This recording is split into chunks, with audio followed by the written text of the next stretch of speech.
My name is Miss Raindrop, and I just jumped off the porch with Dirty Glove Bastard. Mwah. Look, hating on me, you will never get ahead. Join the money team, I'ma show you how to eat. 5K off a mixtape, I did it in a week. All right, so we got Miss Raindrop jumping off the porch with us today. Yes, I am. How you feeling today? I feel good. I'm excited. Yeah. So, No, I appreciate you coming by today. Thank you for having me. No problem. All right, so let's take it back. You're originally from Columbus, Ohio? Yes, born and raised to about 4 years ago. Okay. Yeah. Okay. So I've never been to Columbus, Ohio. Well, what's there to do there? What's life like up there? Well, I'm from Columbus. It's a city. It's actually the capital. It's nice. It's a city. It's not as country as people think. You know, we got big lights and buildings and stuff like that. It's not really too much to do, but I mean, it's where I'm from. So Yeah. It's kind of a college town too? yeah, the Ohio State Buckeyes. There you go.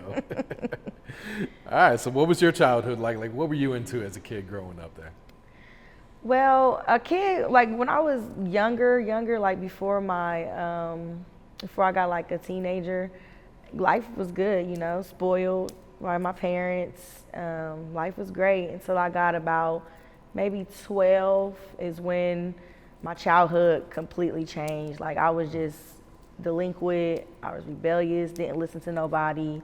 I was in and out of the system, the court systems, juvenile, group homes, stuff like that. I was a runaway. Yeah. Truancy from school, stuff like that. Yeah.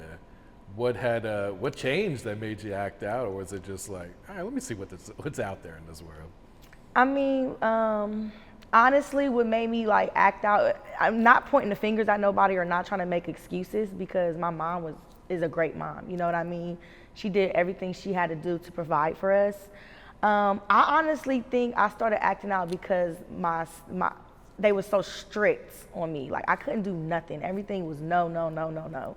So I started just doing it anyway. You know what I mean? Like, so that came with just running away and just, my stepfather had got on drugs really bad. He had me out with him all hours of the night, and he introduced me to alcohol. So I just was like, you know what? I'm just gonna do what I want to do. Yeah. So what was one of the biggest lessons you learned during that time then? I mean, I honestly learned now that I'm grown, like, just cause like my biggest thing is like with school, like my high school, I wish I could do high school all over, cause I didn't get to really enjoy my high school years, like, you know, proms and homecoming and stuff like that. Like I really didn't get to really enjoy too much of that, so. Yeah. And you ended up going to college though, right? Yeah. Two-time college graduate, and There I never you go. thought. Congrats. Thank you. That's and major. I always said that I was never going, like, cause I hated high school. Like I would always skip. I hated to get up in the morning. I'm not a morning person, but then shoot, now I done graduated twice from college. So Oh, that's major. yeah, I'm excited. So where did you go to college at? The first time I went to Kaiser University. I got my associate's degree. And then this time I just graduated from Chattahoochee Tech, which is here in Georgia. Okay. And I got my program administration and childhood education. Oh, nice. Yeah, Well, that's big right there. yeah, thank you. All right. So when and why did you move to Atlanta? You mentioned it's been 4 years, right? Right, I moved here 2017. It will be 4 years in November. Okay. I moved here in November 2017. And of course, because of my music, I'm really big where I'm from. Like, everybody knows you can't even mention music in Ohio and not mention me. So, but it was nothing else for them to offer me. Like I said, they really not really big for music media down there. So like, I did everything that I can possibly do down there, and all they do is want to just hate and, you know, be negative all the time, and always feel like it's a competition, which is everywhere. Don't get me wrong, but you know, moving down here to Atlanta, like it's different. Like everybody is on their grind. Everybody wants to help each other, pull each other up. You know what I mean? And not saying it's not here either, like hate and stuff, but I haven't experienced that. All I've been seeing is love. Everybody rocking with me. You know, people telling me they like what I do. So I'm excited. Like I did what I did here. I waited so long to do in my own city for so long. I did here so fast. Yeah. So, yeah. So was it a pretty easy transition then coming to Atlanta? Absolutely. Absolutely. I can say that. Yeah. Yep. All right. So when did you first start making music? How long has it been now? I started in 2012. I Okay. started doing music in 2012. And it actually, like, since I've been here these last 4 years, has been the best part of my career, honestly. Yeah. So, yeah. At what point did you start to take it serious? I always took it serious. I always took my craft serious. I always been an entertainer. I always been a writer. I love to write. So, like, anything I do, when I perform, when I'm in the studio, I always took my career serious. It's not one time where I was playing with it, honestly. Okay. Yeah. Who'd you grow up listening to? Who were some of your favorite artists? I grew up listening to like Lauryn Hill's and of course Nicki and Little Kim's and Lil Wayne, stuff like people like that. Yeah. Yeah. What's your thoughts on all the female rappers that have been blowing up these last few years? We taking over. Like, this is not a male dominant industry no more. This is the females, like, this is women. This is women empowerment right now, and I'm loving it. Yeah. Especially with all the females collaborating and stuff. Yeah. Yeah, the females definitely had it on lock these last couple of years. For There's no sure. denying that. Yeah. And I'm right with them. There you go. I'm right with them. Yep. Yeah. So how'd you get the name Miss Raindrop? Honestly, somebody gave me that name. Somebody named me, so I'm like, okay, I just liked it. So I've been running with it ever since. Okay.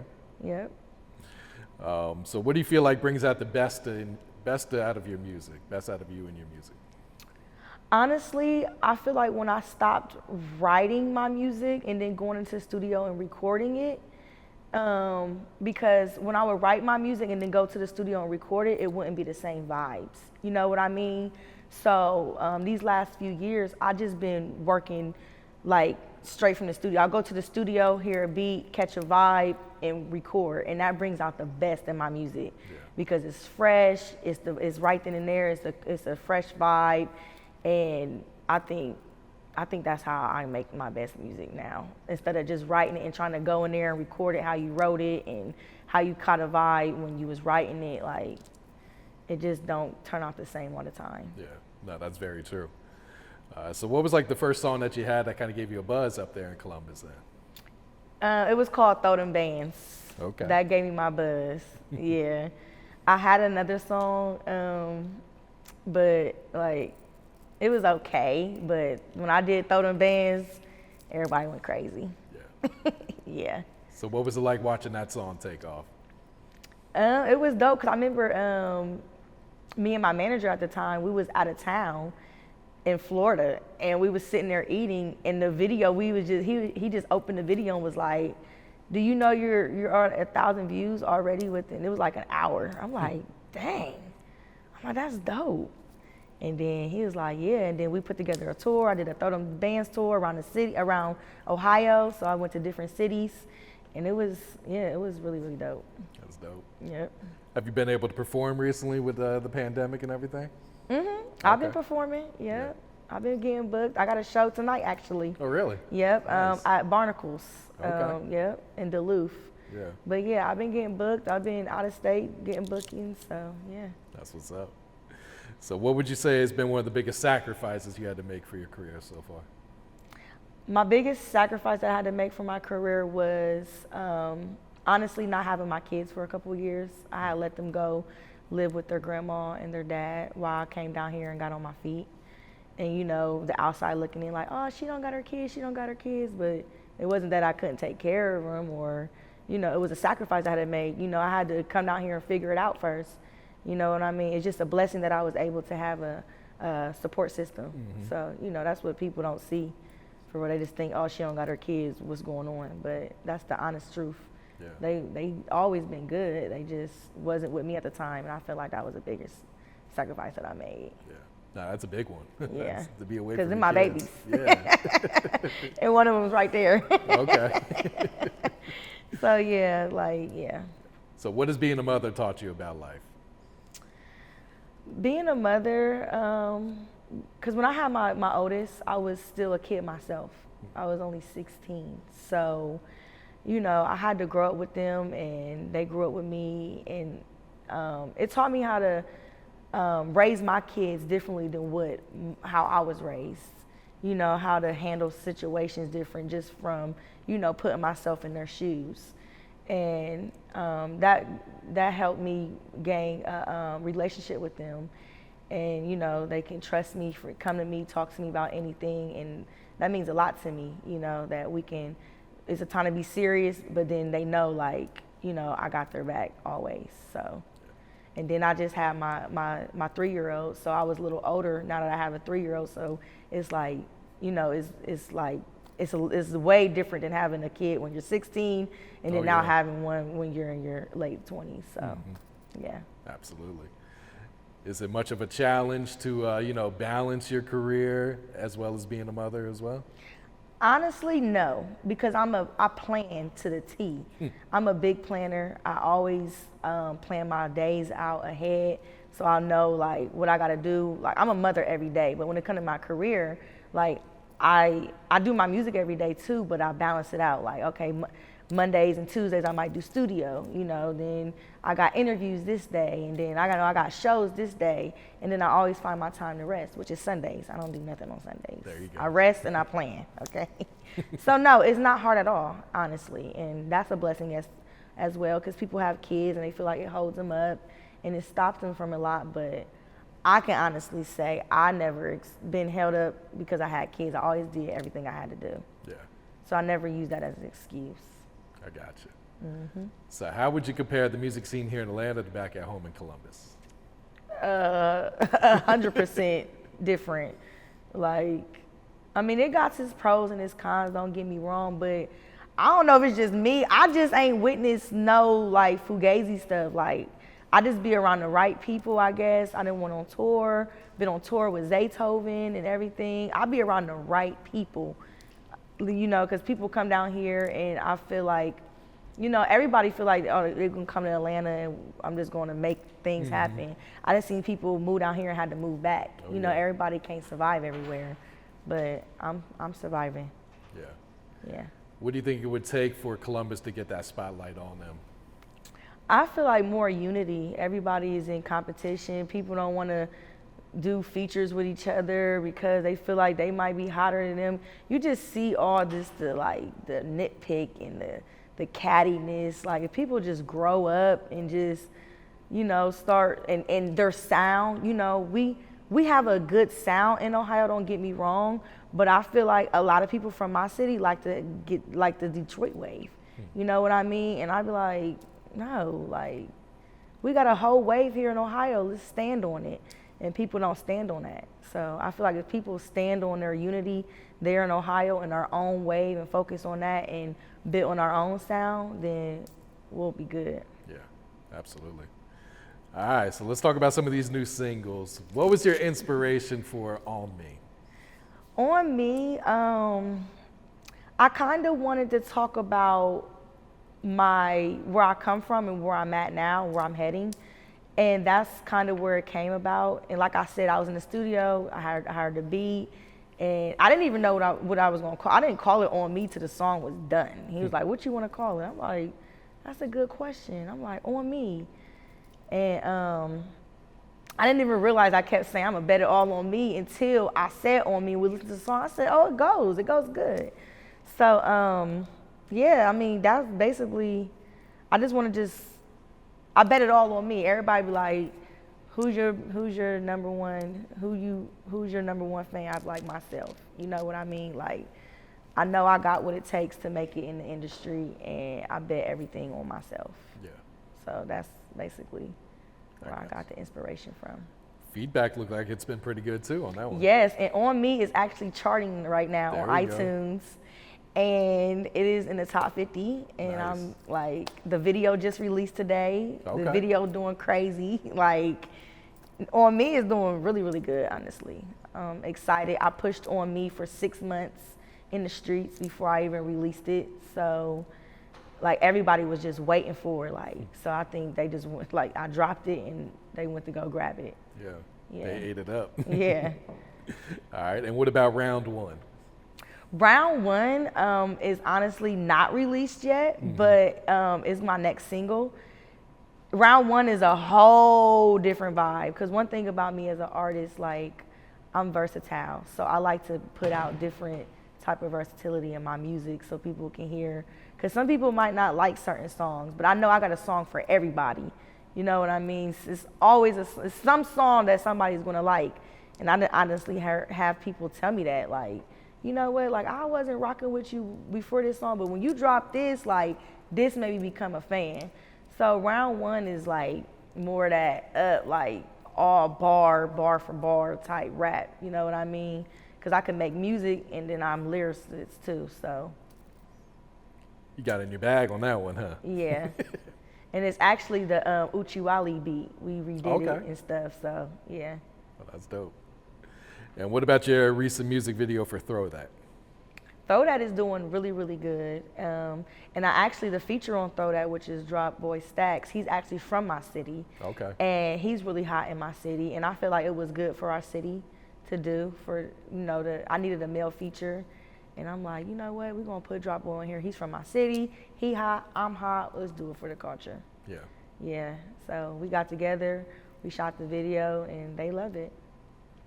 So are you working on like a new EP, mixtape, or anything right now? Yes, my latest EP, which is Hear Me Now, is out right now, and I'm working on a new EP. I don't have a release date or nothing yet, but because I've been trying to just drop singles, because with the pandemic and stuff, with this year, like really not releasing nothing and doing shows and stuff, I wanted to bring it back and refresh everybody. Like, I'm still here.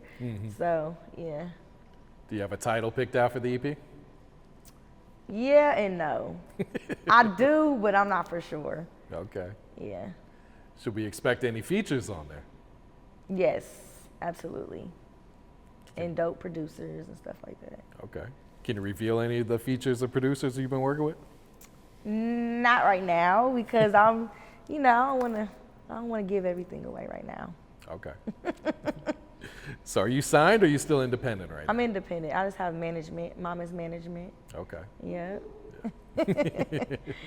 Yeah. So yeah, speak on the grind that comes with being an independent artist these days. Independent artist, I mean, it's bitter and it's sweet because, with me, I can only speak for myself. So speaking for myself, being an independent artist,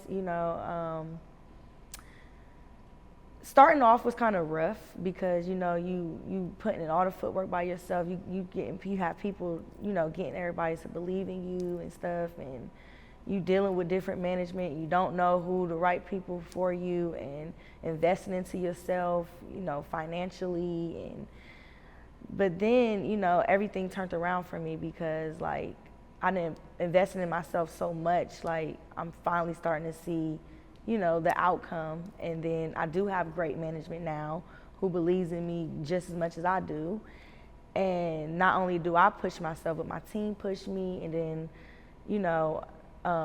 being signed sometimes, you can get shelved. You know what I mean? A lot can come with being signed. Like, you never know how it's going to go with being signed. And being independent, I sat back and I learned the business. So that's what kind of helped me out. Instead of just being an artist, I sat back and learned the business. And when you learn the business and being an artist, it's kind of make it easier for you to wiggle through the industry because it's like, what the industry is looking for. So that's kind of what helped me out with being independent. And I like being independent because if a label come for me, they gotta come correct because, like, it ain't nothing really that a label can do for me for real, but it's really stamp me and put an extra push behind me and probably budget wise. But as far as that, like, I'm still doing that. I just need them they gonna have to come 10 times harder than what I'm already doing. Yeah. So, yeah. That's real right there. Yeah, and speak about the importance of having a team, having a good management team on Yeah, it's very important, because artists, even though you do know the business, which is cool, being an artist, you just want to focus on being an artist. You don't want to cut deals and talk to everybody and handle certain things. That's what your management's for. You know what I mean?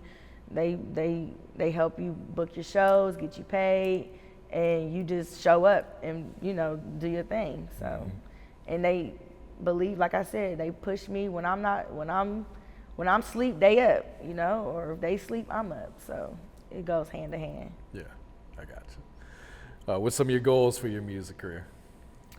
Well, one of my goals was to chart. There you go. I'm charting, you did that. so I'm happy about that. One of my other goals was to work with top producers. I'm working with top producers, like I said. I have worked with Cassius J. Went on tour with Zaytoven and stuff like that. So that was a goal that I wanted. My next goal is to like be on awards, like the Grammys and BET Awards and Met Galas and stuff like that. I want to do all that. Like that's my goal. Like feature with big artists like Nicki Minaj. I like Meg Thee Stallion. I think she's dope. She reminds me a lot of myself. But yeah, that's really my goals is really just to be real mainstream. Yeah. You're on your way. Yeah, thank you. No problem. All right, you got any last words for your fans? Any shout outs you'd like to give? I just want to shout out to all my supporters that's supporting me and downloading my music, streaming my music. Shout out to my team, Mama's Management. Shout out to y'all for having me off the porch, Dirty Glove Bastard. But yeah, and shout out to God, because without God, like, I wouldn't be able to do all this. Like, I pray, like, all day, every day. So, yeah. So, yeah, keep getting my music, keep streaming my music, go watch my music, tell a friend, tell a friend. Yeah, follow me, Instagram, Twitter, MISS_Raindrop. Follow me on my fan page on Facebook, Miss Raindrop, which is actually, I got over 500,000 on Facebook. On your Facebook, really? On my fan page. So, I didn't even know, because I don't be on Facebook like that, but my Instagram is connected to my Facebook. And one day I just went on my Facebook and I was like, dang, like, I really got over 500,000 fans, you know? And then on my Instagram, like, I'm like 250,000. So it's like, dang, like, my fan base, I'm really, really proud of my growth. The journey was definitely worth it. It's still worth it. And every time I look back, I just think about my growth and where I came from, and the journey is worth it. Look, hating on me, you will never get ahead. Join a money team, I'ma show you how to eat. 5K off a mixtape, I did it in a week. Fuck a mainstream, it was all in the street.